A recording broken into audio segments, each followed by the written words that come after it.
Greetings from the WBCS Neo. Right, so today I've had a few people asking me why I cube, or why do I speed cube, and also do I get bored and things like that with it? You know, why do I keep on wanting to resolve it every time? So I'm going to go through the whole thing.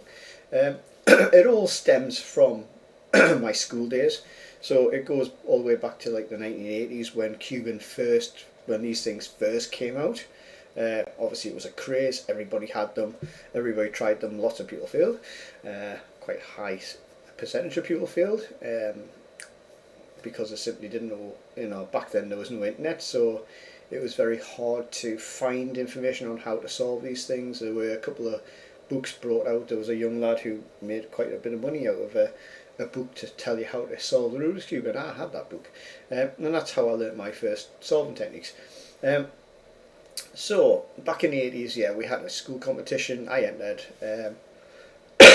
My best time back then, I do apologise for the cough, I have still got my cough. Back then, my best time was 46 seconds for my school personal best. I never really beat it until 30 years later. That's how long it took. But in those 30 years, I'd forgot about cubing. It's something I'd forgot about completely.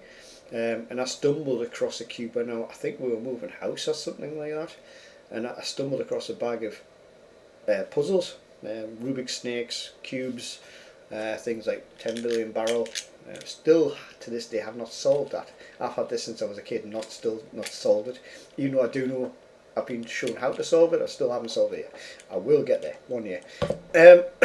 So that's what I did about 3 years ago. I stumbled across a cube. Thought, oh, I wonder if I could still solve it. I could, but it took me an awful long time, and I was struggling to get anywhere near under 2 minutes, which is a long time for a Rubik's Cube in my field now, as it were, because of the people I know and stuff and how the methods I've relearned. And that was a problem. I had learnt really bad habits when I got back into cubing. I hadn't looked on the internet to see what ways of solving the cube there was there, until I was getting so annoyed with only doing 2 minute solves, and I was using a very, very primitive and a very bad method. I am going to show a primitive method versus a speed cube method. Okay, I'm going to use the primitive and what I like to call 4-2-4 method, where you learn 2 4-move algorithms. I'll show you in this one. So the 2 moves or 2 algorithms you need to learn is up, right, up, prime, right, prime. Okay, and that is a move that you can repeat and it will reset after 6 moves. Same with left, so that will be the same. If you can do those moves, you can technically solve the whole cube with those 2 sets of moves. Okay, and that's why I call it 4-2-4, because it's 2 sets of 4 moves to solve the whole cube. So that's what I call it. So I will go through that. We've got 2 identical scrambles here, so I'm going to do 4-2-4 on this one, and I'm going to do CFOP on this one, okay, to show you the difference. I have got videos showing you how to solve the cube with this method, with the 4-2-4. However, this is just to show you the reason why I completely reset my method, found out what methods were out there, found out CFOP was one of the most popular ones at that particular time, so I learned that. Which involves a lot of algorithms and a lot of time and patience, and it's took us 3 years to get to a point where I've become under 20 seconds at points. And that's how long it's took us. So without further ado, so we'll go through it, and what we'll do is we'll go through the stages. We're going to do the same sort of stages, so we're going to have a cross on either one first, so we're going to do a white cross. Okay, I'll show you what we were done back in the 80s. If I can speak. 2 seconds. So we'll begin with that now, because I don't want to make a long video. So 4-4, I'm going to do a cross on this first. Okay, normally we would look at the cross as a beginner, because we're not au fait about turning upside down and seeing where things go. So we would probably, let's have a look. I can see this green here, so I would just put those 2 up there. Okay. Now I've seen this red, so I would probably just bring that round. Blue's there, and I can see it. Okay, I've done the cross on that one. Okay, now on this one I would just pick the cube up and do something similar. So I can see red's here, so I would probably just drop orange there, drop those two round to here, because the green can drop in there and the red can drop in there. So green can go in there and red can go in there. So now I've got a cross on that one. Okay, quite similar layout. So the next stage on 424 would be to insert corners. So the cross that was on the top we would normally put on the bottom, and what we were doing is we're looking for the corners to go in the relevant spot. Okay, so this one can go in this one, so you do the 4 move on the left, or anti-soon, 3 times. 1, 2, 3, and that puts that one in, and that's released this orange blue, which is what I had my eye on initially. So what I do is come around orange blue, the white faces me, and I do a single move. Okay, now we'll do the same again. We've got blue red coming round, that's above, so it can do the anti-soon on the right or left, depending on which one you want to do, whichever you're better with. 3 times, and that's it. Come round. Green, this has been orientated with the white on front, so we can do this quite easily with a single, right hand on, and that's the first layer done. Okay, so that's it's called a layer by layer stage, so we will build it up. Right, so on this cube we're going to use what's called F2L. And F2L basically means we pair up before we insert. Okay, I'm quite fortunate here because this one's already in. Wrong way, unfortunately, but so we would pair these. Say I would want to pair these two up first because that's the first ones I've spotted. So I would bring this round.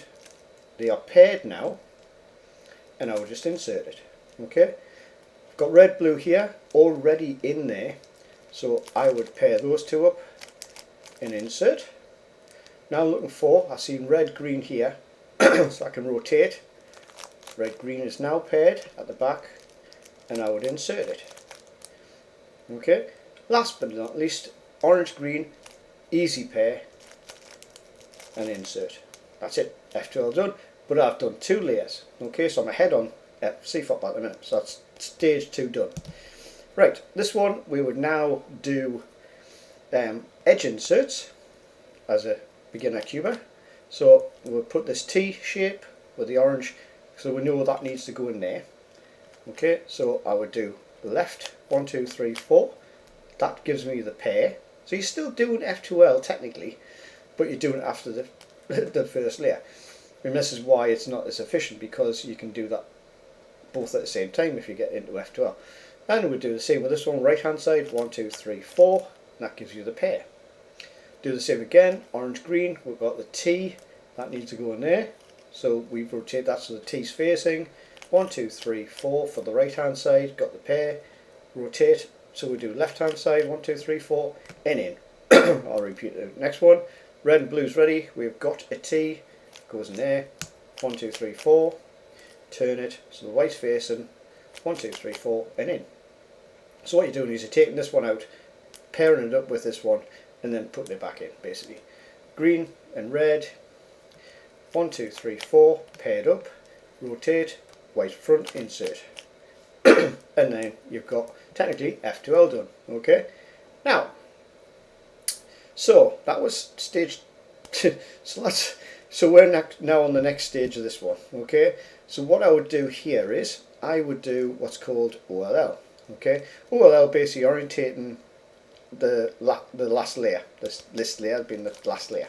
So what you want to do is you want to get all yellows on top. Okay, so this would be for me at the minute is a 2-stage OLL or a 2-look OLL. So I would do 1 set of OLL to do 1 completion, and then I would do another one to do this. So but I would do it quick enough so it looks like 1 move. Okay, so I've got me side. On this one, we're very fortunate because this would be the next stage, would be the cross. Okay, so that would be the cross. That's what we're trying to get. We've got a partial cross onto the 424. What I would normally do is you would normally rotate this round, or you can rotate the cube. And then what you want to do is you want to swap these two edge pieces. So you do that with a 424 move again. So 1, 2, 3, 4. bring this one round because you want to put this in here. 1, 2, 3, 4. And now, if I rotate that round, we have got edge, edge lined up, edge line up. There's your cross. Right, now CFOP. Now I would do what's called a parallel, okay, or permutation of last layer. In this case, we are solved. Done. Goodbye cube. 4 moves, 4 stages, OLL with a 2-step. Done. That's out the way. Now we'll come back to this. Now I've got my cross. Brilliant. So what I do is I want to turn upside down. If you've got a dodgy corner, that's the one you want to work with. Okay. So we now need to put yellow, blue, red in its right place. So we rotate the bottom. Red, blue, yellow. Red, blue, yellow. So now what you do is you need to rotate this up using, we'll use right anti-soon, okay, the right side. So 3 times we'll get that down to there.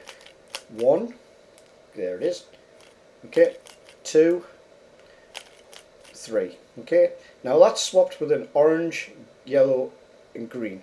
So now I want orange, yellow and green. Orange, yellow and green. Same again, yellow's on top, so we'll do that 3 times. 1, 2, 3. Okay, now we've got yellow, red, green. Yellow, red, green. So we'll do it again, it's on top, so we'll do a 3. If it was on the front, it'll be a 1. If it was on the side, it'll be a 4. Okay, so 1, 2, 3. Okay, now orange, blue, yellow. Bring that round. We'll have a look and see where we end up here, because this depends.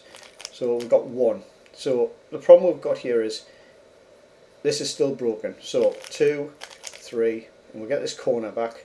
And what I want to do is I just want to rotate this round and see where it is. So we've got 2 opposite each other. Sometimes you will get this one here and this one will be here, which is a nasty one, and you have to do a little bit of a swap round. You have to swap these 2. You would swap these 2, rotate around like that, swap those 2 and swap it back, and it'll sort the rest out. In this case we're lucky, so we'll just put again, we put down. So now we're looking for orange down, because that's the face that's on the bottom. So this would be a 2, 1, 2, rotate it around. Okay, now you want to bring this up and then back down, so the orange goes to the bottom. So that's a 4, 1, 2, 3, 4, and then you rotate around and it's solved. But how long did it take to do that compared with that? And this is what speedcubing is about. Is when you get solved for the first time in your life, you're buzzing. Okay, it's a buzz to solve the cube without having to look at notation or bits of paper or the internet, whatever. When you've done your first solve without any help, without outside assistance, as it were, that buzz can trigger an event of, I need to do that again. I can't believe I just did it. And you keep on doing it, and you keep on doing it and getting better. Then if you start getting in the realm of timing, which as soon as you do that, you become a speedcuber. You might take 5 minutes to solve a cube. If you've timed it, you are a speedcuber. That's as simple as it. That's what a speedcuber is. It's someone who tries to time themselves to get better at it. Okay, and that's where the difference between a beginner cuber and a speedcuber is. As far as I'm concerned anyway. If anybody wants to correct me and try to tell me the definition of a speedcuber, hide it in the comments. And that's where you go from there. You can get quite fast with that method, 424. I think I did a video, I think I did 424 tutorial and actually did it under 30 seconds. With 424 I got a really good solve. So it is possible. But you are probably looking to get down to the 1-2 minute barrier with that when you're beginning. But what I would highly suggest at some point is really, once you understand how the cube moves around a little bit, move on to another advanced method like CFOP or RU, or there's quite a few of them. Join a good group as well. The link up the top there. Whoop. This group is fantastic especially if you're 40 plus. It's supposed to be a 40 plus thing. We do have a few people younger, but it's to let us old folks catch up with each other and stuff. Great group, and they will help you no end. They have helped me so much, get so much better. We've got some really good cubers in there who are YouTubers who do cubing pretty much all day, every day and stuff like that. We've got some really good tip videos and stuff going around on that. That's about it. So speed cubing, as you can see, with this sort of method is completely much more advanced than this, because you are looking at certain aspects in a different way. You're at a level where you are, when you've got the cube scrambled, you're looking for a really fast cross, for example, and you're looking for your first F2L pairs or F2L corners ready to do a pair setup. And then from there you're looking for a good OLL that hopefully is a one-step OLL that you know, just for reference for CFOP, not including F2L algorithms. You've got, got to remember off the top of my head, I think it's 47 OLLs and 21 PLLs. Okay, so there's a lot of algorithms, in considering most algorithms are at least 10 moves. There's a lot of memory stuff going on there. Once it's in muscle memory, it's not so bad, but learning them is a bit of a headache and does take time and patience to memorize them. Once it transfers to muscle memory, you're laughing, and you just got to scratch up on them every now and again if you do lose them, and they will come straight back. It's just like riding a bike, driving a car. If you haven't driven a car for a few years, you'll get in and you'll go, well, where the hell's the ignition or something like that. But once you get there, once you've done it a couple of times, it'll come straight back to you. So that's about it really for why we cube. Do I get bored with it? No, because every time I do a solve, I am trying to optimize myself. I'm trying to make myself better for the next solve. It's a continuing evolution of cubing for anybody who speed cubes. That's why we cube. It's not just because we can do it. It's because we constantly want to try to evolve to be as best as we can at it. It's like anything that you're good at. If you like, I like 10-pin bowling. I love 10-pin bowling. I don't get a chance to do it now because half the places I used to go to have all closed. Stuff like that. So trying to find a local 10-pin bowling, and then it's the time and stuff like that. Because obviously I've got kids now and stuff like that. And I've got all my own gear because I got to the stage where I thought, well, house balls are okay, but they're right-handed. They're all right-handed, the house balls. They're not left-handed. You can't get left-handed house balls. Fact. So I had to get my own left-handed kit, okay, and get a special set of balls made up and stuff like that. Once I did that, that changed my whole game of 10-pin and made me a lot better at it. So there you go. So it does pay off to dive in it and get stuff done. And that's about it really. Cubing, it's one of those things. It's a bit Marmite. You either hate cubing or you're mesmerised by it, and you might want to get into it. I would suggest having a go of it, but when you have a go of it, find someone who will explain how to solve the cube to you.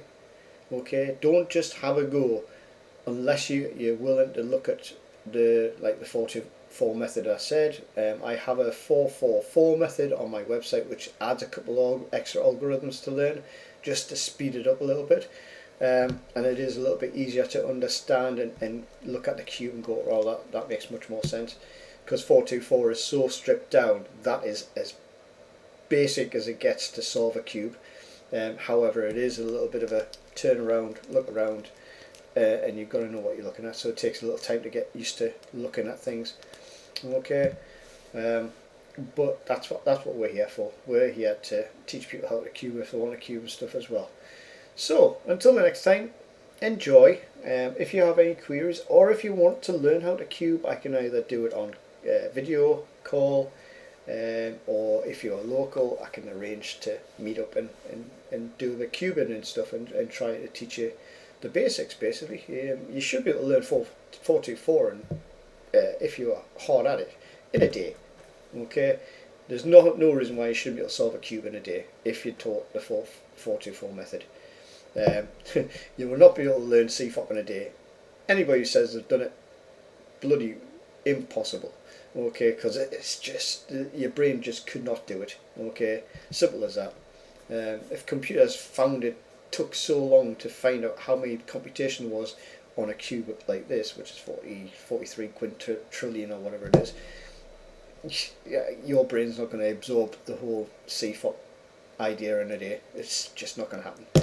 Anyway, so enjoy. I hope you didn't mind the video. I hope I'm not too long. I'm just having a look to see if it's actually got a timer on this thing. I can't see how long I've been running for.